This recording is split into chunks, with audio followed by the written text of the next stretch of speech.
Si usted quiere una prueba más de lo mucho que ha cambiado China en los últimos años, preste mucha atención a sus diplomáticos. Si hace no tanto la diplomacia de Pekín era tan discreta que prácticamente pasaba desapercibida, hoy sus voceros oficiales actúan como auténticos influencers o trolls en redes sociales y también fuera de ellas.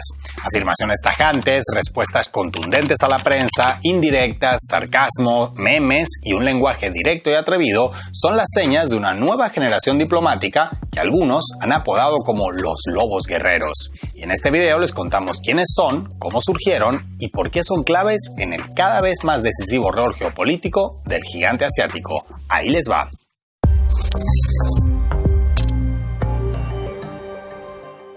Aunque hoy a muchos les cueste creerlo, hubo un tiempo en que la diplomacia china era tan dinámica y agresiva como una sesión de tai chi en un geriátrico. Sin embargo, algo cambió, y drásticamente. En años recientes surgió una nueva promoción de diplomáticos chinos, jóvenes para lo que se acostumbran las cancillerías, muy patriotas y combativos, con un estilo de comunicación ágil y directo. Apoyándose en las redes sociales y todas las tecnologías a su alcance, combaten el relato occidental y posicionan los puntos de vista de la República Popular China en el mundo contemporáneo. El cambio ha sido tan fulgurante y evidente que algunos han bautizado el fenómeno con nombre propio, la diplomacia de los lobos guerreros o de los guerreros lobo. Confieso que inicialmente pensé que el término tendría algo que ver con algún concepto tomado del confucianismo, pero nada que ver.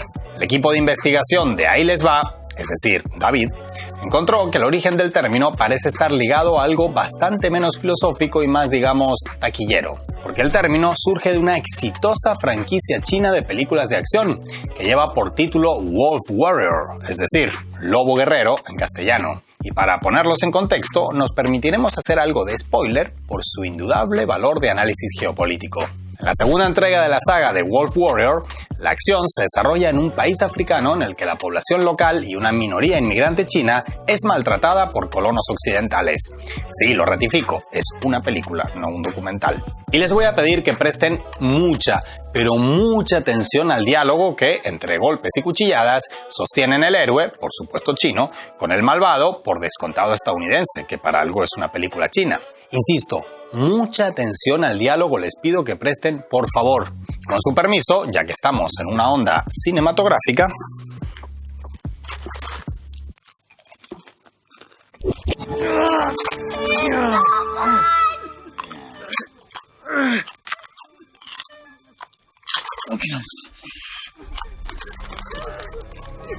Yeah, you're gonna die for those people. People like you will always be inferior to people like me. Get used to it. Get fucking used to it.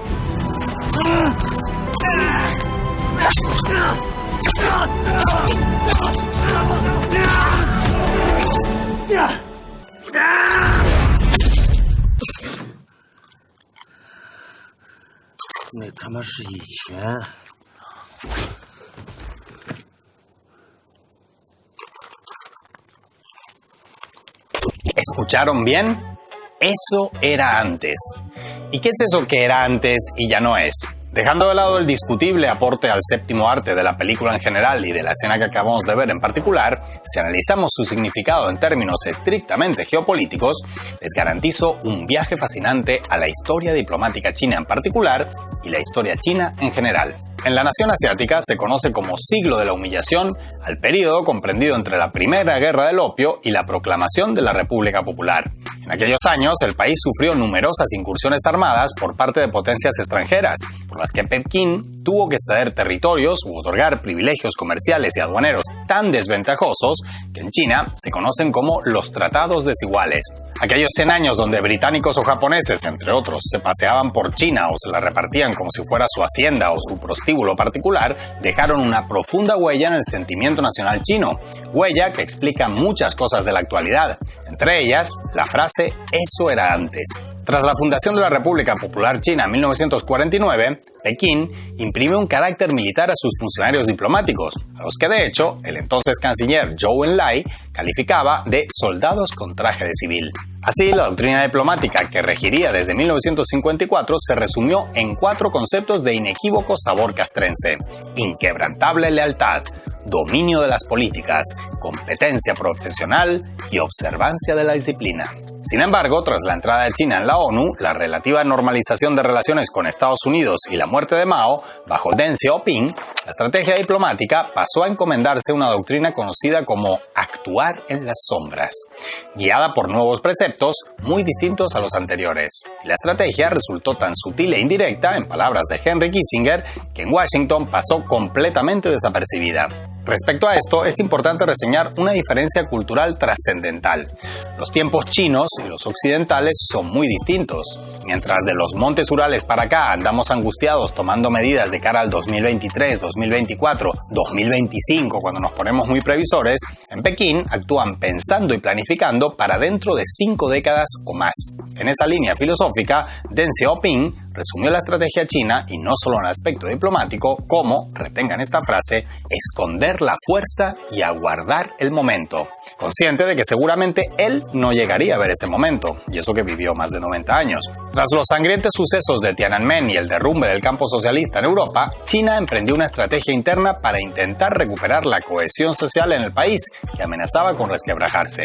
Así, ya con Jiang Zemin en el poder, en 1991 se emprendió la llamada campaña de educación patriótica, con el propósito de que la población percibiera que fue el Partido Comunista Chino y más nadie quien puso punto y final al siglo de la humillación. De esa forma se sentaron las bases para afianzar una conciencia colectiva que se perpetuaría en las generaciones siguientes.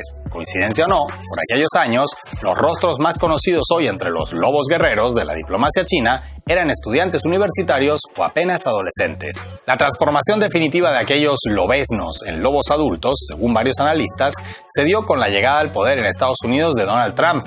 Entonces, la Casa Blanca comenzó una política de abierta confrontación hacia Pekín, mediante la llamada guerra comercial y las acusaciones de que la pandemia era responsabilidad directa de China, quien, según el entonces presidente estadounidense, debía pagar sus consecuencias. A lo que Pekín respondió no solo negando las acusaciones, como era de esperar, sino que insinuó que el virus podría ser de hecho responsabilidad de militares estadounidenses. Todo un giro de 180 grados para lo que nos tenían acostumbrados la diplomacia china. Desde entonces, los lobos guerreros campan a sus anchas por los bosques de la geopolítica, manejando las redes sociales con soltura y atrevimiento y regalando jugosos titulares a la prensa internacional con sus declaraciones. Por ejemplo, Zhao Lijian, con casi 1,5 millones de seguidores en Twitter, se ha vuelto famoso por publicar trinos sarcásticos y memes, como si en lugar de un vocero oficial de una cancillería, fuera un ciudadano cualquiera opinando sobre asuntos internacionales desde el sofá de su casa. Como en este tweet, en el que compara la evolución de la menguante población originaria en Estados Unidos con el crecimiento poblacional de los uigures en China, o este otro, donde jugando con una supuesta aplicación de CAPTCHA, reta jocosamente a sus seguidores al seleccionar los presidentes estadounidenses que hayan bombardeado hospitales o deportado migrantes durante sus mandatos.